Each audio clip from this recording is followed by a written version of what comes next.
नमस्कार। हाजिर हूं मैं आज आपके लिए लेकर मकर लगन और राजयोग। भाई मकर लगन की कुंडली में राजयोग कौन से ग्रह से बनता है और कब बनता है।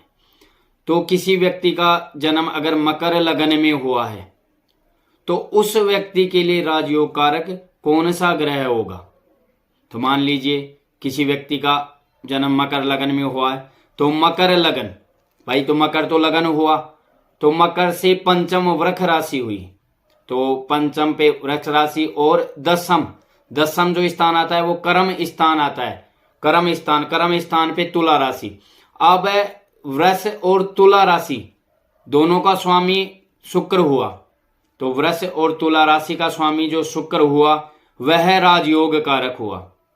तो शुक्र की दशा, महादशा या अंतरदशा इस समय में जो मकर लगन में जातक उत्पन्न हुआ है तो उस व्यक्ति को अपन कह सकते हैं कि उसका राजयोग का समय है। मतलब किसी भी कंडीशन में ऐसा व्यक्ति, राजयोग का मतलब हुआ भाई राज का पैसा ग्रहण कर सकता है, किसी भी नौकरी में कोई भी स्थान में पद स्थान कर सकता है। किंतु उसमें एक शर्त है कि भाई शुक्र वैसे तो शुभ ग्रह है, किंतु शुक्र शुभ स्थान पे होना चाहिए, ना कि पाप ग्रह में हो, ना कि शत्रु स्थानगत हो। अगर ऐसी कंडीशन में शुक्र शत्रु स्थानगत हुआ या पापी ग्रह के साथ बैठा है तो व्यक्ति को जो मिलने वाला है वो नहीं मिल पाएगा। शुक्र व्यक्ति को बहुत देता है, किंतु अगर ऐसे स्थान पे हुआ तो जितना उस व्यक्ति को मिलना चाहिए उतना उस व्यक्ति को नहीं मिल पाएगा। तो ऐसी कंडीशन में व्यक्ति को शुक्र की स्थिति का ध्यान रखना चाहिए। अगर शुक्र भाग्येश हुआ, भाग्य स्थान पे हुआ, तो व्यक्ति का 25 से 28 वर्ष के मध्य में भाग्योदय कराता है। तो शुक्र बड़ा शुभ ग्रह है। अब शुक्र से विचारने विषय क्या क्या है, ये भाई जो जातक पढ़ते हैं उनके लिए शुक्र से किस संबंध में अपन विचार कर सकते हैं। तो विचारने विषय में आ जाता है कि भाई शुक्र से अपन स्त्री का, वाहन का, व्यापार का एवं सुख का विचार कर सकते हैं, ऐश्वर्य का विचार कर सकते हैं।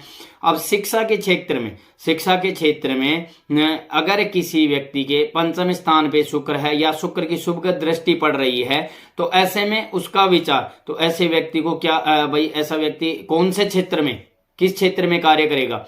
तो अपने को चाहिए कि ऐसे व्यक्ति के लिए अपन पंचम से पंचम जो भाग्य स्थान है उसका भी विचार किया जाता है।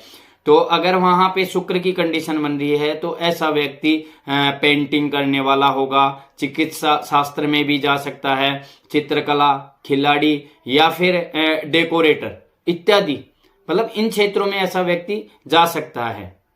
तो अब जैसे मान लीजिए बुध और शुक्र की युति बनती है, जन्म कुंडली में किसी स्थान पे बुध और शुक्र की युति हुई, तो बुध और शुक्र की युति व्यक्ति के जीवन पर क्या प्रभाव डालेगी। ऐसे व्यक्ति को भाई मधुरभाषी बना देगी, कामुक बना देगी, कलाकार बना देगी एवं वाक पटुता आ जाएगी ऐसे व्यक्ति में। वहीं शुक्र और जो सूर्य की युति है वह व्यक्ति को भाई एक सच्चा प्रेमी बनाती है, निष्कपटी और प्रकृति प्रेमी, मतलब अच्छा बनाती है, इनकी युति भी बढ़िया होती है। किंतु जो बृहस्पति और शुक्र की युति है तो ऐसे में व्यक्ति विद्वान होता है और कवि भी हो सकता है, किंतु घमंडी, कहीं ना कहीं उस व्यक्ति में घमंड जरूर होगा, तो वो घमंडी टाइप में हो जाएगा। बाकी बृहस्पति के साथ जो शुक्र है की युति है वो भी बड़ी शुभ फलदायी होती है। और शनि और शुक्र की जो युति है वह व्यक्ति के लिए, शनि और शुक्र की जो युति है वह व्यक्ति को धनी बनाती है, सम्मान्य बनाती है, समाज में एक प्रतिष्ठा दिलाती है, मिलनसार बनाती है एवं स्त्री वर्ग से भी उसको लाभ प्राप्त होता है। तो ऐसी कंडीशन में अपन कह सकते हैं भाई मोटा मोटी बात ये तो हुई भाई बुध शुक्र की युति, सूर्य शुक्र की युति, बृहस्पति शुक्र की युति और शनि शुक्र की युति।